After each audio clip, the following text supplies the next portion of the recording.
Salut à toutes et à tous, merci d'être au rendez-vous de Je sais tes podcasts, merci de nous être de plus en plus fidèles. J'ai l'immense plaisir de retrouver Louis Barrigan de l'autre côté de l'écran pour enregistrer ce podcast. Salut Louis. Salut Christelle. Ensemble, nous allons évoquer cette saison sur terre battue qui se termine doucement avec au bout du chemin, en apothéose, bien entendu, celui que nous attendons tous, Roland-Garros, deuxième grand chelem de l'année, dont les qualifications débuteront déjà ce lundi 18 mai. Est-ce que tu as chaussé tes semelles antidérapantes, Louis? On peut y aller? Les semelles antidérapantes sont prêtes, on n'attend plus que le soleil, mais on peut déjà y aller, go. Allez, c'est parti. Alors que nous, joueurs amateurs, bon nombre d'entre vous certainement qui nous écoutez, avons débuté les interclubs, eh bien les stars du circuit mondial, elles enchaînent les gros tournois. Monte-Carlo, Madrid, Barcelone, Rome, Stuttgart, chez les filles, Munich. Et à une dizaine de jours du début de Roland-Garros, eh bien certaines tendances commencent à se dessiner. On va commencer un petit peu par parler des hommes, Louis, si tu veux bien.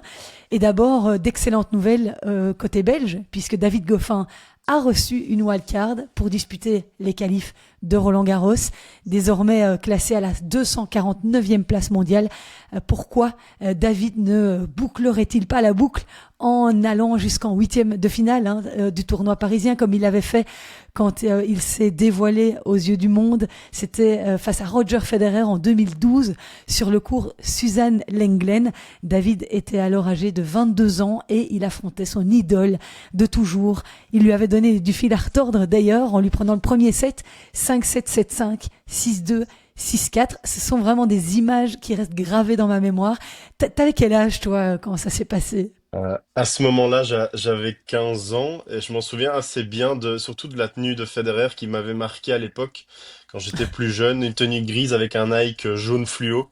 Mais j'encourage en tout cas tous les plus jeunes qui nous écoutent et qui n'ont pas vu ce match à aller le voir aussi pour se rendre compte du niveau qu'avait David Goffin contre la légende Roger Federer. C'était vraiment impressionnant. Et pour juste parler évidemment de l'invitation qu'il a reçue et de la wildcard. Bon, c'était quand même nécessaire de la part du tournoi d'inviter David Goffin. J'espère qu'il passera ses qualifications. Mais il y aura 120 000 personnes attendues pendant les qualifs. Donc, si vous avez votre place, bon, allez évidemment encourager David parce qu'il en aura besoin. Mais oui, et pour ceux qui s'en souviennent peu, eh bien, je vous ai retrouvé petit cadeau pépite, un document sonore de l'époque de 2012. Ferme les yeux, Louis, tu vas voir, c'est comme si on y était. Je vous propose d'écouter ça. On va vous montrer une image, t'es sur le Langlen, car c'est vraiment sympa, ça, entre Roger Federer et David Goffin, le Belge. Le petit bisou à la fin du match, regardez, l'accolade. David Goffin qui vit un rêve, il a dit d'ailleurs, j'ai pris mon pied. Vous vous rendez compte, son premier Roland-Garros et puis contre le maître Federer. Il avait des posters dans sa chambre quand il était petit. Oui. Ils ont passé genre une dizaine de minutes tous les deux à côté du filet à parler. On va voir ça. Et Federer, regardez ses premiers mots après le match. Aux côtés de Roger Federer, ça a été très joli ce qui s'est passé aujourd'hui, Roger, parce que vous étiez face à un adversaire que vous ne connaissiez pas. Peut-être 10 ans de moins que vous, et puis j'ai l'impression que c'est une jolie histoire d'amitié qui naît. Oui, c'est vrai. Je vais pas dire c'était comme chez moi avec Sampras, c'est la même chose. En 2001, on s'est joué. On a exactement 10 ans d'écart, je crois, avec David, c'est 9 ans. Et Sampras aussi, c'était mon héros. Alors je crois que c'est un peu similaire dans cette situation-là. Je crois que c'était aussi au 4e tour d'un grand chelem. Vous avez bonne mémoire. Bonne mémoire, bon.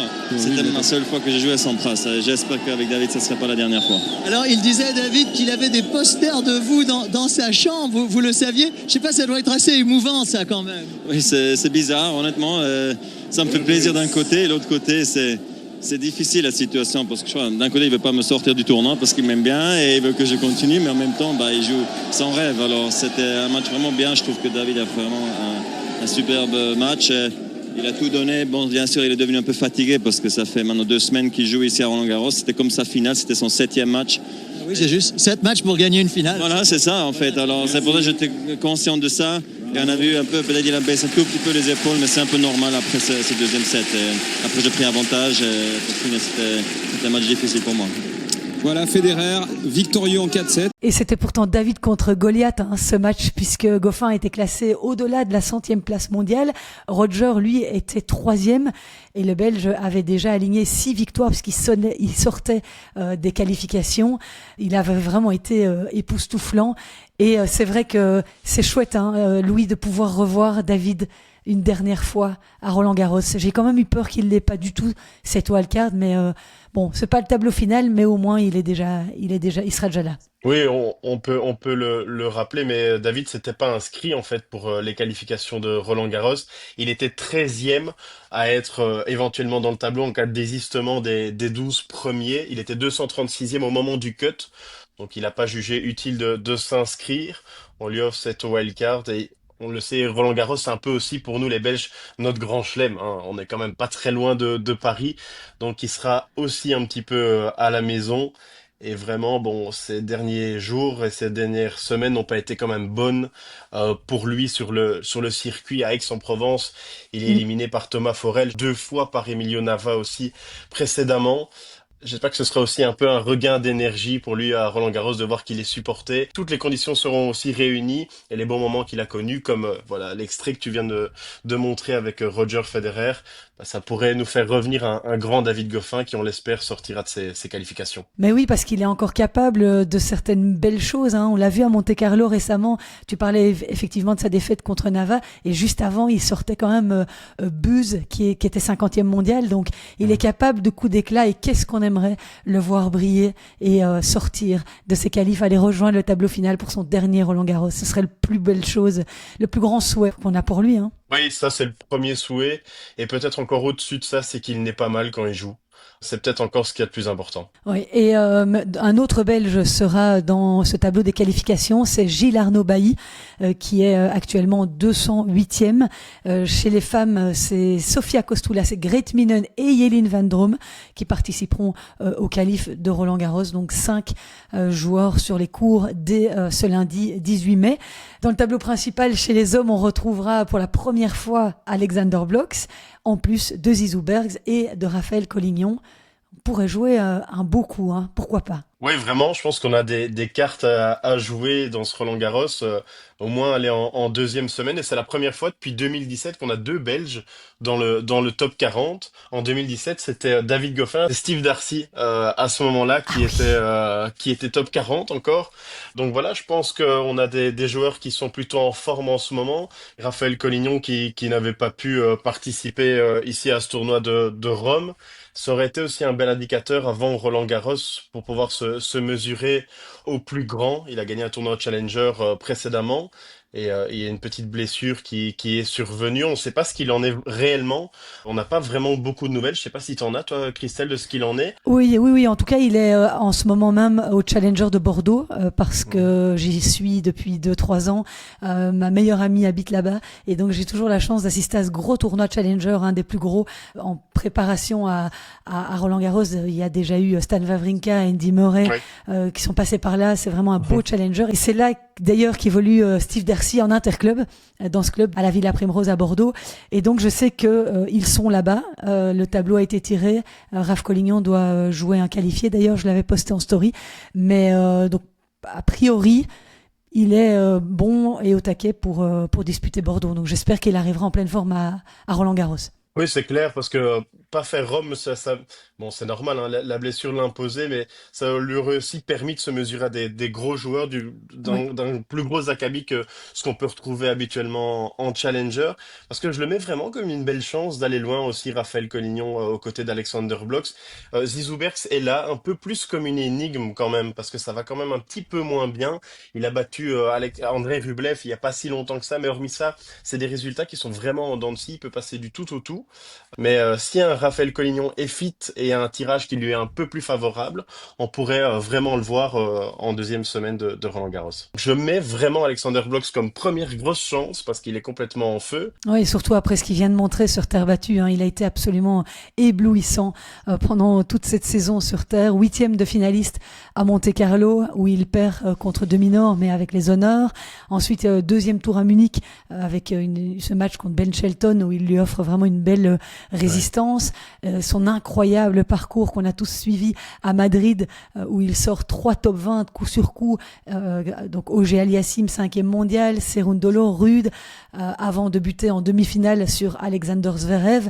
Et puis la semaine dernière, enfin ici il y a quelques jours, à Rome, où il sort encore Talon Grigspor, et puis il rebute sur Zverev. 2 défaites contre Zverev, qui a montré qu'il était encore un niveau au-dessus.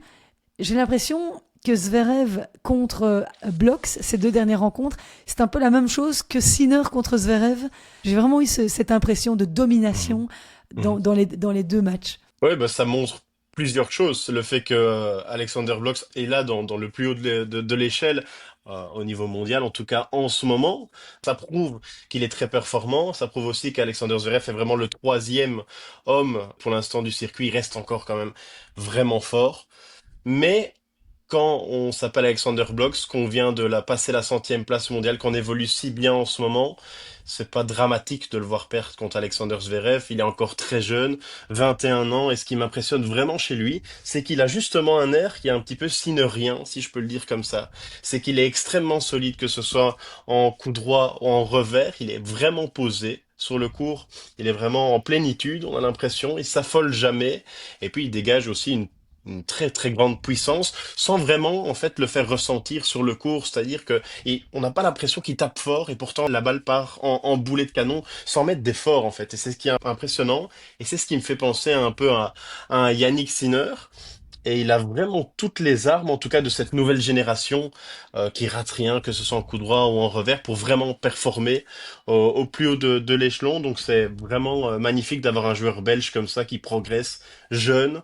C'est peut-être notre plus bel espoir depuis David Goffin d'entrer éventuellement dans un top 10 depuis maintenant bien longtemps. C'est vrai que quand tu vois sa gestion mentale, il s'énerve jamais, il est vraiment focus.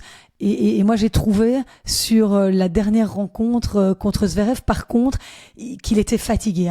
J'ai l'impression qu'il était au bout du rôle, là. C'était un peu trop l'enchaînement de tous ces tournois. T'as pas eu l'impression comme ça? Si, c'est clair. Et puis il a fait certains tournois où il a dû passer par les qualifications. Donc avant tout le monde, il faisait 2 ou 3 matchs. À la fin, les organismes sont fatigués. C'est pas plus mal aussi que maintenant ils puissent se préparer pour Roland-Garros, arriver à Paris aussi tranquillement, sans être pressé, sans avoir le temps derrière soi. Là, du temps, il en a pour se préparer, pour se faire aussi au cours un peu parisien. À l'atmosphère qu'il y a là-bas, et ça, je pense qu'on aura un Alexander Blocks qui sera prêt vraiment, et je pense qu'il y a beaucoup de joueurs, en tout cas du circuit, qui veulent absolument pas tomber sur lui pour le premier tour. C'est clair, et pour son premier tableau final, il aura rien à perdre, donc il peut continuer sur sa lancée, on l'espère. Alors, on parlera des filles, évidemment, après, parce qu'il y a Elise Mertens et Hanne van de Winkel qui sont aussi dans le tableau féminin, mais puisqu'on parle un petit peu plus des garçons maintenant, je voulais discuter un petit peu avec toi de cette surdomination de Yannick Sinner. C'est vrai que on arrive à Paris en se disant qui va pouvoir le bousculer quand on voit ce qui vient de s'enfiler là, Monte-Carlo, Rome, Monte-Carlo, Madrid. Il est bien parti pour... C'était prémonitoire peut-être, je pense, Allez, le Rome. Ouais, voilà. Et pour moi, il est bien parti pour aller chercher Rome. Je regarde d'ailleurs, je me demande s'il n'est pas en train juste de gagner contre Pellegrino. C'était ça, hein? Pellegrino, voilà. C'est 6-2, 3-3. Donc bon, a priori, il devrait gagner là, mais ouais, il domine vraiment tout le monde sur terre battue. Yannick Sinner, il est au-dessus. Ouais, quand on a appris la nouvelle, et on le sentait quand même que Carlos Alcaraz allait se retirer de Roland-Garros, on s'est directement dit ça va être compliqué d'aller détrôner Sinner. On ne voit que lui en fait pour le déranger sur terre, comme il l'a déjà fait. Et c'est vrai il y a vraiment une hégémonie. Il gagne les titres qu'il a gagnés précédemment en Masters 1000. Il va arriver s'il bat Bellecrinou, et c'est en bon chemin quand même, à 31 victoires d'affilée en Masters 1000. Il rejoint la performance exceptionnelle de Djokovic en 2011. Et lui, il le fait, 31 victoires, en perdant uniquement 2 sets. C'est quand même assez dingue quand on connaît aussi la rivalité, la difficulté de battre un adversaire en Masters 1000. Le faire 31 fois et en ne perdant que 2 sets, c'est fou. Qu'est-ce qui peut l'empêcher d'aller chercher Roland Garros? Une blessure? Et peut-être c'est fort de dire ça, mais je pense que c'est qu'une blessure. On lui souhaite évidemment pas. ou un coup d'éclat d'un Alexander Zverev, comme on avait pu le voir, souvenez-vous, en 2022 contre Rafa Nadal, avant Ouais. que malheureusement le pauvre se blesse sur le court. Il perd le premier set 7-6 en ayant 4 balles de premier set. Dans le Ouais. second set, c'est 6-6 et il doit abandonner à ce moment-là. On avait un Alexander Zverev exceptionnel. Il faudra au moins ça pour aller battre Yannick Sinner. Mais Louis, attends, regarde un peu ses stats contre Sinner. Il en est maintenant à 9 défaites Oui, consécutives. oui, ça paraît C'est pas des petites désespéré. défaites, hein. Là, en demi-finale à Monte-Carlo, il lui avait mis déjà la fessée. Et puis là, en finale à Madrid, c'est quoi, 57 minutes? En 57 minutes, oui. J'ai l'impression que Zverev, quand il monte sur le terrain et qu'il sait qu'il va affronter Sinner, Mhm. enfin là, après le premier break à Madrid, il avait déjà perdu, quoi. Je sais pas si t'as vu le jeu catastrophique qu'il Bien fait, sûr. le deuxième break du premier set. T'as l'impression qu'il est déjà au vestiaire, occupé à déprimer parce que c'est injouable. Donc moi, je ne vois pas comment Zverev peut trouver la solution contre Sinner. Autant il y en a certains qui ont pu un petit peu lui faire mal, Sinner, pendant cette saison sur terre battue. On en parlera tout à l'heure, mais ici, Zverev, j'ai pas l'impression, quoi. Non, c'est clair et ma proposition d'un éventuel Alexander Zverev qui aille battre Sinner, elle est forcément utopique. Vraiment, je pense qu'il y a qu'une blessure qui peut l'empêcher de gagner Roland-Garros parce que bon, il y a même des petits jeunes qui poussent derrière, mais ils ont malheureusement pas cette expérience. Alors si je dois Mm. citer un joueur qui pourrait éventuellement un peu le chatouiller, simplement le chatouiller, c'est Rude, qui lui a l'expérience des grands chelems, qui a connu deux finales, qui a connu quand même Rafael Nadal Prime, où lui évoluait aussi à ce moment-là à un niveau qui était exceptionnel. Alors je dis pas jusqu'à aller battre Yannick Sinner, mais peut-être un peu l'embêter. C'est peut-être le candidat en fait le plus crédible quand on regarde maintenant le panel et le choix qu'on a sur terre battue. Je pense qu'il est même plus armé éventuellement qu'un Arthur Fils ou que les prises Mitch et Jodard qui arrivent par après. C'est celui qui a le plus d'expérience et peut-être la plus grande solidité sur terre pour aller un peu l'embêter. Mais moi, je conteste. Alors, si tu mets Rude, qui est capable de bousculer Sinner, alors moi je mets Blox, puisque Blox a réussi à battre Rude. Rude, il a quand même. Enfin, c'est vrai que là, il est en quart de finale à Rome. Il est quand même Ouais. moins dans les années où il était à son prime. Et enfin, je sais pas. Bien sûr, Tu n'es pas fâché si je suis pas d'accord, hein, Louis? non, non, non, pas du tout. Et je suis tout à fait même d'accord avec toi. J'essaie vraiment là, je cherche la petite bête. Je suis dans un tunnel et j'essaie de gratter un petit peu pour voir ce qu'on peut aller chercher pour empêcher Sinner éventuellement d'être l'ultra favori, même si, bon, inéluctablement, il l'est.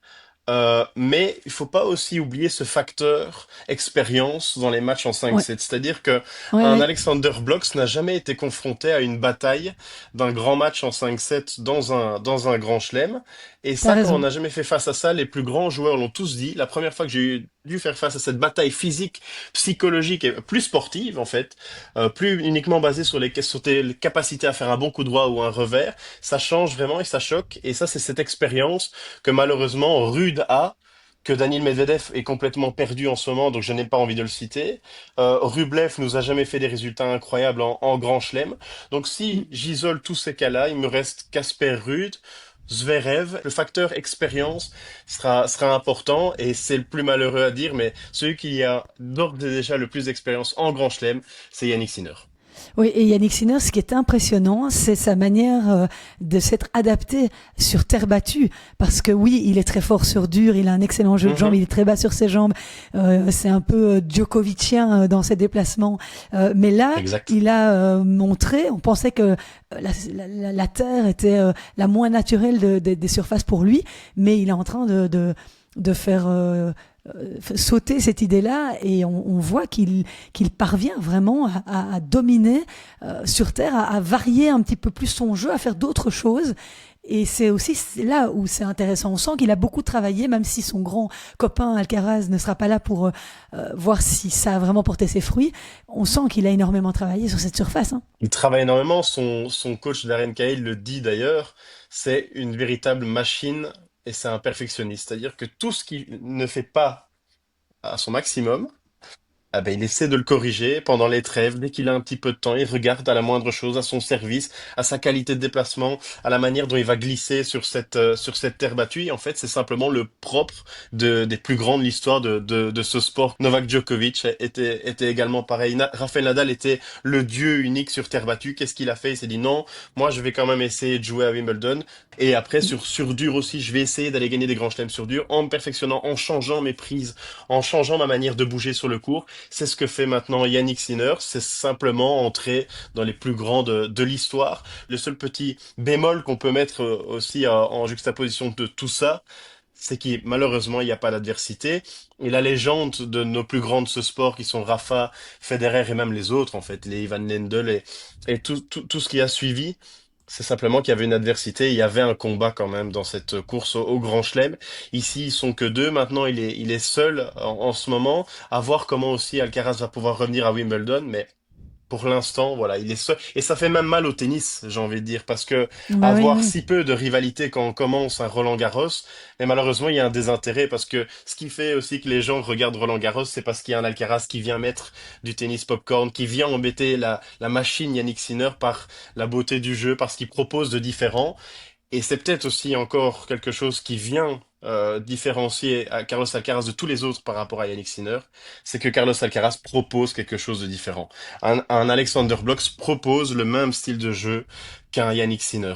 Un Mm. Zverev propose le même jeu qu'un Yannick Sinner, et je peux en citer 20 ou 30 comme ça. C'est Ouais, qu'ils ouais, n'essaient ouais. pas en fait de changer leur style de jeu. Ils veulent être comme Sinner. Oui, attention aussi que Sinner, il va commencer à être un peu rôti, hein, sur tous les matchs qu'il a disputés. Il a Mais hésité, enfin, il a hésité, ça a duré 3 heures, hein, mais quand il a gagné Madrid, on s'est demandé est-ce qu'il va aller à Rome. Il a laissé planer un ouais, tout oui. petit peu le doute en conférence de presse à la fin de Madrid.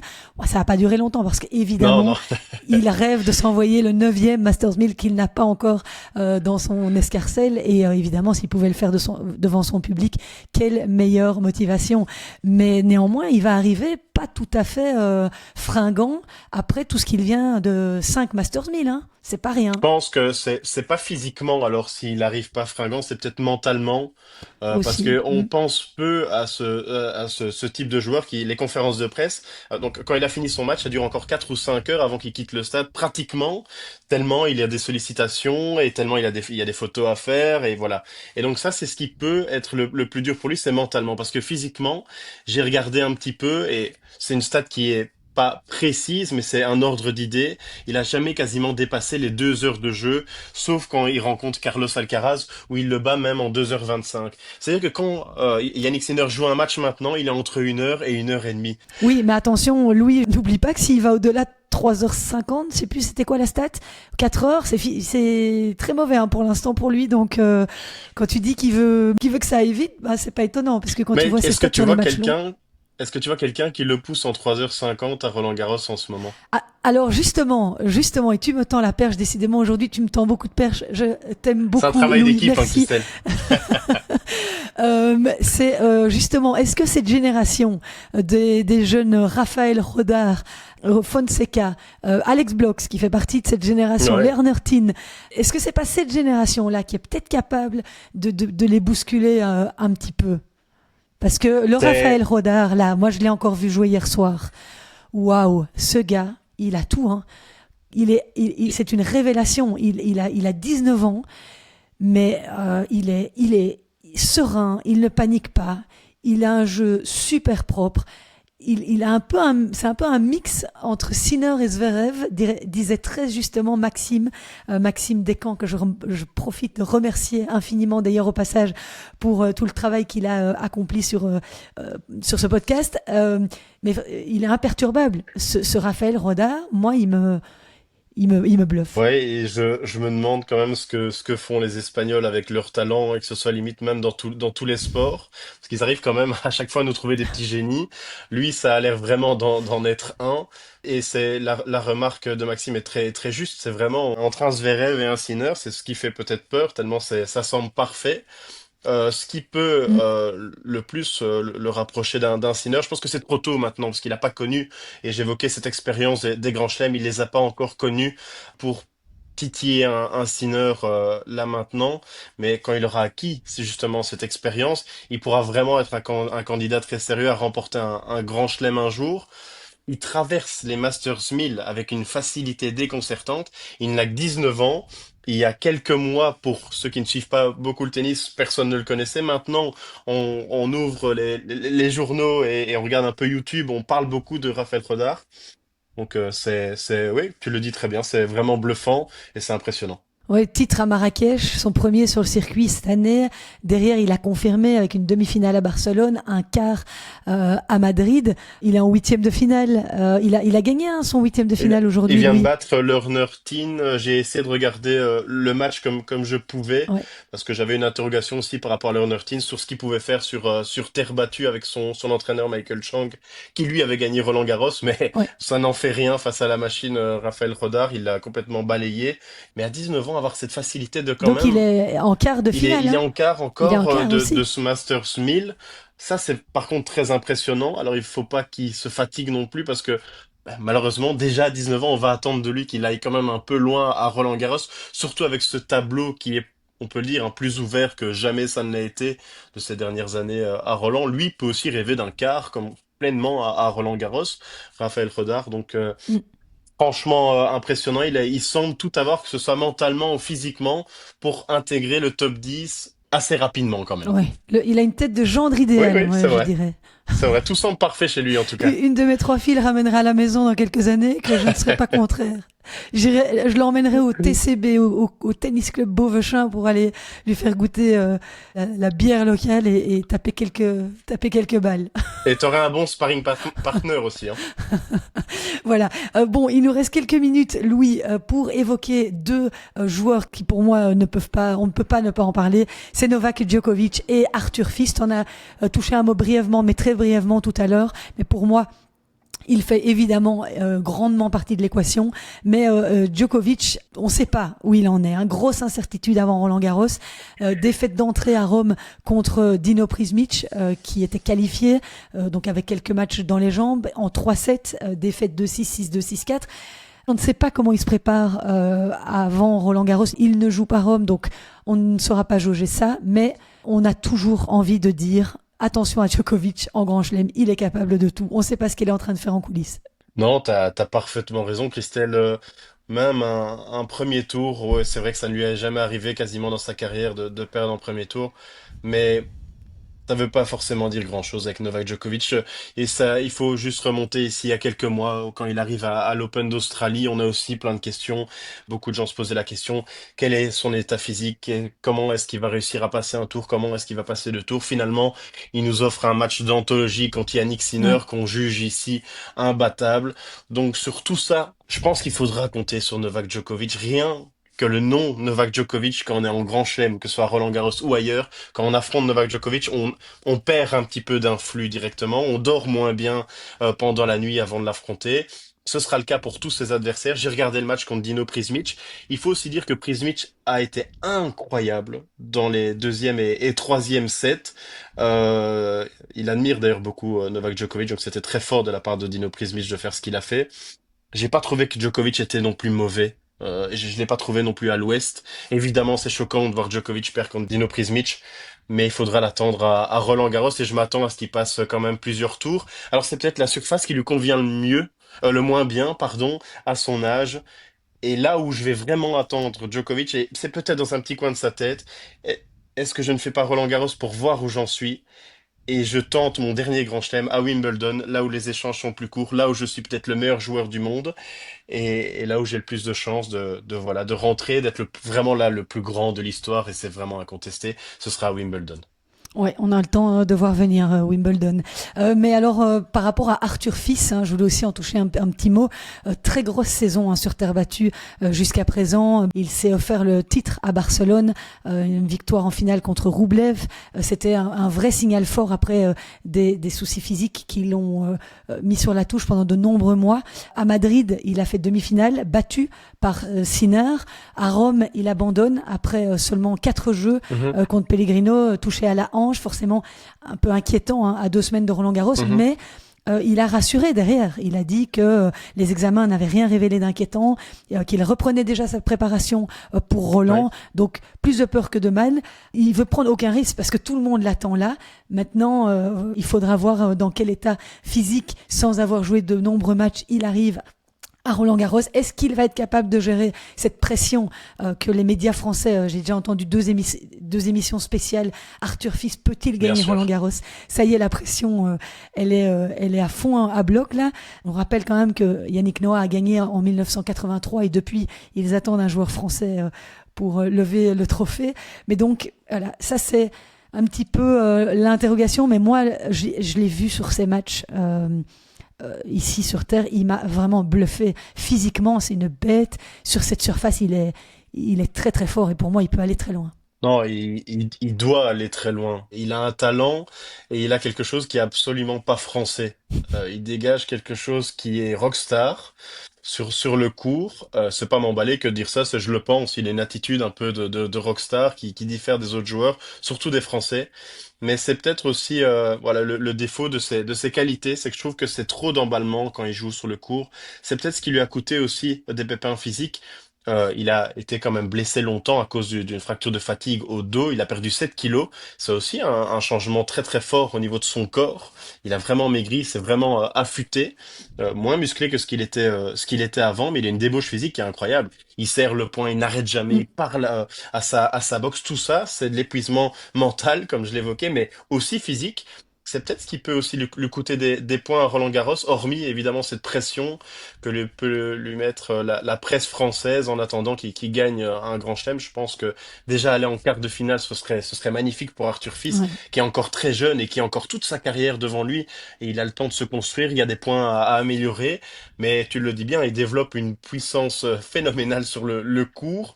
Il me rappelle parfois un petit peu Rafael Nadal, parfois le coup droit très violent que peut avoir un Wawrinka. Enfin, c'est très impressionnant à voir Arthur Fils. Un petit bloc Fils sur le Suzanne Lenglen, ce serait pas mal, hein. On demande que ça.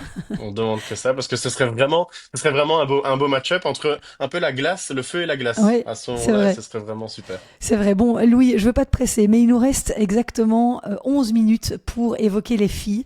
Mesdames, on est désolé, mais je dois aller donner des cours de padel et donc je dois vraiment écourter malheureusement ce podcast. Mais on va rappeler que donc il y aura 2 filles dans le tableau final à Roland-Garros. Il y aura Elise Mertens et Anne van de Winkel. Alors pour regarder un petit peu la saison d'Elise, eh bien elle était la seule joueuse belge dans le tableau à Rome. Elle a fait un très beau match face à Yasmine Paolini au 3e tour. Elle a sauvé 3 balles de match dans le 2e set avant d'arracher le tie-break et de s'en sortir en 3-7. Très belle performance. Elle a ensuite perdu contre Mira Andreeva. C'était important, ces 2 victoires d'affilée à Rome, parce que figure-toi que ni en mars ni en avril, elle avait réussi à enchaîner 2 victoires consécutives. Elise Mertens. Donc Rome va lui faire du bien pour arriver en confiance. Et puis au niveau, Anne van de Winkel, ce sera une première. Donc là, on va voir un petit peu comment elle va pouvoir arriver dans ce tournoi avec toute la confiance qu'elle a aussi accumulée en arrivant dans le top 100, avec les belles victoires qu'elle a eues ici récemment. Mais ce circuit féminin, je trouve, tu vas me dire ce que t'en penses, arrive à Roland-Garros sans véritable patronne. Ce n'est pas une terre battue dominée par une seule joueuse, comme on a pu le voir certaines années précédentes, notamment avec Iga Swiatek. Là, on a une hiérarchie qui est plus mouvante. On a Marta Kostyuk qui a explosé récemment avec une victoire au WTA 125 à Rouen, une première victoire en Masters 1000 à Madrid où elle élimine Mira Andreeva. Rybakina, elle confirme avec une finale à Stuttgart. Elle a fait 8e de finale à Madrid où elle est éliminée par l'étonnante Potapova. Ouais. Et puis ici, elle est en quart de finale à Rome. Alors sort les popcorns, ce sera contre Svitolina. Bah oui. Donc ce sera vraiment intéressant à voir, mais c'est vrai que Rybakina sur terre, c'est assez impressionnant. Sabalenka, elle inquiète un petit peu physiquement, elle souffre d'une douleur dans le bas du dos liée à la hanche, ça limite ses mouvements et sa rotation. C'est une blessure qui est survenue après Miami et elle a dû déclarer forfait pour Stuttgart, elle a été éliminée prématurément à Rome. Elle affiche donc quelques inquiétudes en vue de Roland-Garros, donc c'est peut-être ça qui est chouette, c'est qu'on arrive à Roland sans vraiment savoir ce qui va se passer et voilà. Toi, tu as d'autres joueuses qui t'ont un petit peu étonné Oui, durant cette saison? pas qui m'ont forcément étonné, mais évidemment, il va falloir les prendre en compte. On parle quand même de Coco Gauff qui a déjà Oui, gagné Roland, évidemment en 2025. Elle avait fait finale aussi en 2022, demi en 2024, donc elle a l'expérience. Mourova qui me ouais, plaît vraiment énormément. Tu l'évoquais, hein, ce tableau est super ouvert pour la gagne ici chez les femmes. Davantage que pour chez les hommes où là voilà on a l'impression que tout est scellé. mm, Ce que j'aime bien c'est que j'ai l'impression quand même que tout le monde peut battre tout le monde. Coco Gauff elle a du mal dans tous ses matchs, elle ouais, galère vraiment, on peut utiliser le mot, mais elle finit quand même par être là et gagner. Il y a Mourova qui propose un style de jeu qui est un petit peu différent. Kostiuk qui du haut de ses 23 ans arrive et explose réellement. Une Svitolina qui m'impressionne fortement, elle vient d'exploser Hailey Baptiste et Bartunkova. Elle frappe extrêmement fort. Je sais pas si c'est parce qu'elle s'entraîne souvent avec son mari Gaël Monfils, mais elle développe une puissance qui est vraiment impressionnante. Donc on peut citer énormément de joueuses qui sont candidates à la gagne. On a une Iga Swiatek qui reprend un petit peu du poil de ouais, la bête, bizarrement à ça va l'approche de mieux, son hein? tournoi préféré. Ça va mieux, Ça Iga. commence à aller un petit peu mieux. Ouais, On a un tournoi qui est vraiment très ouvert. Si je dois me mouiller, si je dois dire une gagnante, je dirais quand même Rybakina, parce que malgré tout, elle a cette expérience maintenant des grands chelems. Elle réussit quand même très bien sur terre. Elle est aussi très régulière quand même, Elena Rybakina. oui, Quand on regarde un petit peu ses résultats sur le circuit. Alors oui, des fois sur terre, on peut se dire bon, elle est peut-être pas aussi souveraine que ce qu'elle peut être sur dur et encore. mm, Donc je la mets quand même favorite en partant du postulat que Arina Sabalenka n'est pas très bien physiquement. Mais ça va être une belle bataille et on aura peut-être un plus beau tournoi féminin que masculin, ouais. comme c'est déjà d'ailleurs arrivé. J'espère que on aura bientôt quand même à Roland-Garros une night session chez les femmes. C'est pas arrivé depuis l'instauration et le fait que Prime Video ait repris les droits de cette night session par peur de pas avoir du public, mais il faudrait aussi, malheureusement, c'est la faute du public, hein, c'est aux gens, et je le dis même aux gens qui nous écoutent, si vous allez à Roland, allez voir aussi les femmes, parce que c'est aussi très impressionnant, il y a des super matchs, des super batailles, et j'espère qu'un jour ça arrivera qu'on ait une night session chez les femmes, parce qu'elles le méritent, et il y a des super joueuses. Une Mourova Rybakina a tout à fait sa place en night session à Roland-Garros. Et pour revenir par rapport à Swiatek qui redevient dangereuse à Rome, elle a quand même perdu au deuxième tour à Stuttgart face à Andreeva. Elle avait dû Ouais. abandonner au deuxième tour du tournoi de Madrid parce qu'elle était touchée par un virus. Donc face à Anne Lee, elle n'avait pas pu continuer son match. Et là, à Rome, son premier tour a été dans la douleur au possible contre Mhm. McNally. Mais depuis, Elle a retour au déroulé, rouleau hein. compresseur d'il y a 2 ans.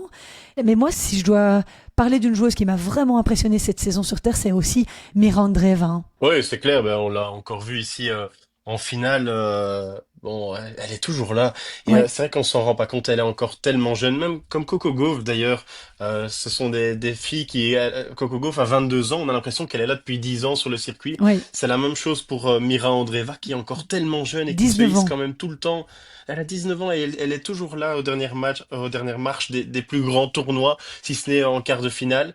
Et alors, les nerfs, d'ailleurs, on l'a vu, on en parle beaucoup, hein, des nerfs de Mira Andreeva qui a encore lâché. Elle était en pleurs lors de Ouais. cette finale perdue contre Kostiuk.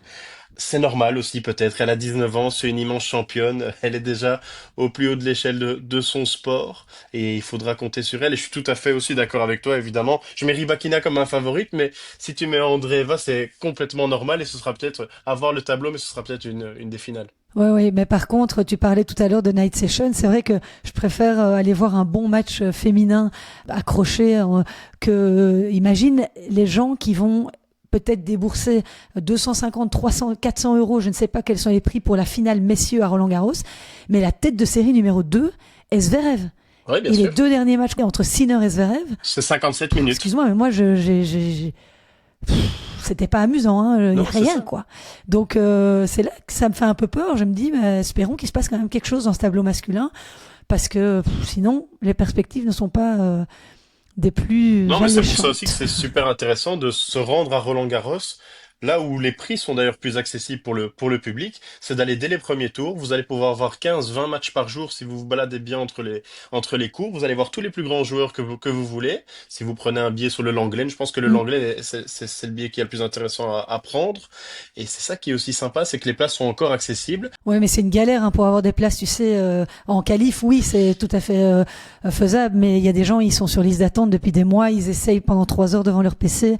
Moi, j'en ai croisé combien dans les clubs ici ces 3 derniers mois qui m'ont dit, mais C'est le seul impossible. grand chelem parmi les quatre où c'est autant compliqué d'avoir une place. À l'Australian Open, on peut en avoir le jour Oui. même. À l'US Open, c'est pareil. Alors oui, à Wimbledon, c'est un peu plus compliqué. Il y a la fameuse queue. Mais à Roland-Garros, c'est un enfer. Je me suis moi-même mis dans la file. J'étais 500 millième. Comment, quand on est Ah 500 oui, millième, on oui, veut non. espérer avoir une place? C'est pas possible. Mais ceux qui ont eu la chance, en tout cas, d'avoir des places même aux qualifications, bah c'est génial, il y a une super ambiance. 120 000 personnes sont attendues pendant la semaine de qualif, comme je l'ai dit, donc il y aura du spectacle et il y aura de Ouais. l'ambiance assurée. Oui, oui, non, je me permettais de rebondir juste parce que tu disais, oui, allez voir les matchs des premiers tours et tout, mais non, non, c'est totalement galère pour avoir des places. Donc, et puis c'est réservé aux Français, beaucoup des clubs, il faut avoir une affiliation française.